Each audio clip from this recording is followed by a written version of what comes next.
আপনারা দেখেছেন আজকে 18ই জুন আমাদের জাতীয়তাবাদী দলের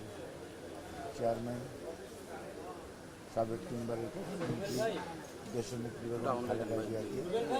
আমরা ওনার কিছু রুটিন চেক আপ করা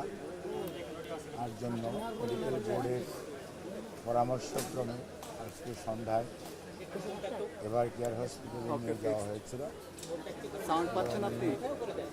ওখানে বেশ কিছু চিকিৎসকদের পরামর্শক্রমে যে সমস্ত পরীক্ষা নিরীক্ষার কথা চিকিৎসকরা পরামর্শ দিয়েছিলেন সেগুলো করার পর চিকিৎসকরা পরামর্শ দেওয়ার পর সেই অনুযায়ী সেই পরীক্ষা নিরীক্ষাগুলো ওখানে সম্পন্ন করা হয় এবং চিকিৎসাগুলো পরবর্তীতে ওখানে মেডিকেল বোর্ডের সদস্যদের মধ্যে থেকে বেশ কয়েকজন উপস্থিত ছিলেন। Professor doctor Shahabuddin Talukdar, professor doctor Zia, doctor Jafar Iqbal, brigadier Saiful Islam এবং অনলাইনে doctor Zubaida Rahman, doctor professor F M. Siddiqui, professor doctor Nuruddin Ahmed এবং এখানে উপস্থিত ডক্টর মামুন আছে সহ ওখানে চিকিৎসকরা ওনার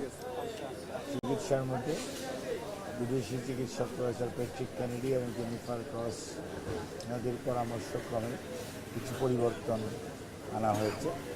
এবং সে অনুযায়ী চিকিৎসা হাসপাতালে শুরু করে দেওয়া হয়েছে এবং এটি মেডিকেল বোর্ডের তত্ত্বাবধানে বাসায় ওনার সেই চিকিৎসা চলবে এবং আলহামদুলিল্লাহ উনি আপনাদের সবার দোয়ায় আল্লাহর অশেষ মেহেরবানিতে উনি কিছুক্ষণ আগে যে বাসায় এসেছেন আপনারা দেখেছেন উনি মোটামুটি শারীরিক অবস্থা স্থিতিশীল এবং ওনার এই চিকিৎসার ব্যাপারে সার্বক্ষণিকভাবে বাংলাদেশ জাতীয়তাবাদী দলের ভারপ্রাপ্ত চেয়ারম্যান জনাব তারেক রহমান গতকালকে থেকেই ওনার চিকিৎসার ব্যাপারে সার্বক্ষণিক খোঁজ খবর নিচ্ছিলেন এবং এটি সমন্বয় করছিলেন এবং মেডিকেল বোর্ডের সদস্যদের সাথে হসপিটালে উনি কথা বলেছেন এবং ম্যাডাম খালেদা জিয়া আপনাদের সবার মাধ্যমে দেশবাসীর কাছে ওনার সুস্থতার জন্য দোয়া চেয়েছেন এবং সবাই ওনার সুস্থতার জন্য দোয়া করবেন। সবাইকে ধন্যবাদ।